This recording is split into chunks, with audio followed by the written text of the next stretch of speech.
सुंदरवन गांव में एक टुनटुनी चिड़िया अपनी मौसी बबली के साथ रहती थी, क्योंकि बचपन में ही टुनटुनी के पिता की मृत्यु हो गई थी और कुछ समय बाद टुनटुनी की माँ भी मर चुकी थी। धीरे धीरे टुनटुनी बड़ी होने लगी थी। उसकी दोस्ती बंटी से थी। वो दोनों एक दूसरे से बहुत प्यार करते थे। ऐसे ही एक रोज टुनटुनी बंटी से मिलने आती है। बबली उन दोनों को रंगे हाथों पकड़ लेती है। हाय राम, अरे ओ करम जली, इसी दिन के लिए मैंने तुझे पाल पोस कर बड़ा किया था। अच्छा होता अगर तू भी अपने माँ बाप के साथ ही मर गई होती। कम से कम मुझे ये दिन तो नहीं देखना पड़ता। हाय मेरी फूटी किस्मत, आज आ लेने तेरे मौसा जी को, उनसे कहती हूँ तुझे ससुराल विदा कर दे। अब तेरा क्या भरोसा, अगर तू इस लफंगे बंटी के साथ भाग गई तो हमारी तो समाज में नाक ही कट जाएगी। आज से तेरा घर से निकलना बंद।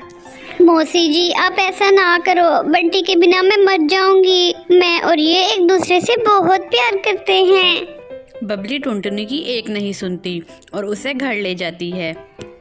देख टुनटुनी, मैं तुझे फिर से समझा रही हूँ, जो लड़कियाँ अपनी माँ बाप की मर्जी के बगैर शादी करती हैं उनकी कोई इज्जत नहीं होती।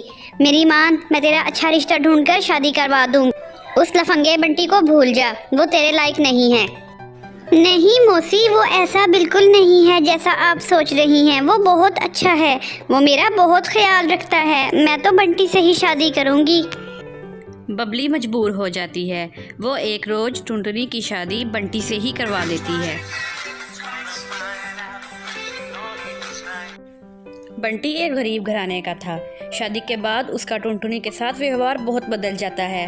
वो टुनटुनी की एक ना सुनता था, हर वक्त बस अपनी ही ऐश में लगा रहता था। टुनटुनी की सास भी अपने बेटे को बिल्कुल ना समझाती थी। एक रोज वो टुनटुनी से कहती है, अरे बहू, वो जेवर जो तू अपने घर से लेकर आई थी वो सारे मुझे दे दे, उसे बेचकर मैं तेरी नंद की शादी करूँगी। नहीं माँ जी, वो गहने तो मैं अपने घर से लेकर आई थी। वो मेरी मौसी ने मुझे मेरी माँ के दिए थे। वो तो मेरी माँ की निशानी है मेरे पास, मैं वो नहीं दूंगी। बस बहू, आज तूने ज़बान चला ली, आगे से मत चलाना। चुपचाप जितना कहा है उतना करो, नहीं तो आज ही तुझे काट कर फेंक दूंगी। टुनटुनी डर के मारे सारे गहने अपनी सास को दे देती है। हाँ बहुत अच्छे, बस अगली दफ़ा भी ऐसे ही मेरी बात सुन लेनी है। ज़्यादा चबड़ चबड़ की तो अच्छा नहीं होगा। ऐसे ही कई महीने बीत जाते हैं। टुनटुनी 2 बेटियों को जन्म देती है। एक दिन वो अपने पति से कहती है, सुनो जी, मुझसे अब घर का काम अकेले नहीं होता। माँ जी दोनों बेटियों को संभालती भी नहीं, बस हर वक्त बैठी रहती हैं।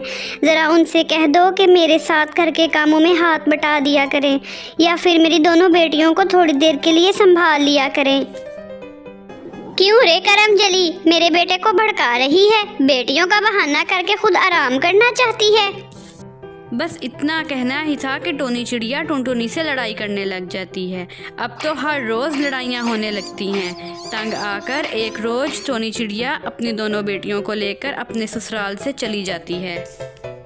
भटकते भटकते वो एक नदी किनारे जाती है। वहाँ वो देखती है कि एक चिड़िया चूड़ी बेच रही थी। टुनटुनी उससे कहती है, बहन मैं भी चूड़ी बेचना चाहती हूँ, अगर आप मुझे भी चूड़ी बेचने का काम दिला दो तो आपकी बड़ी ही कृपया होगी।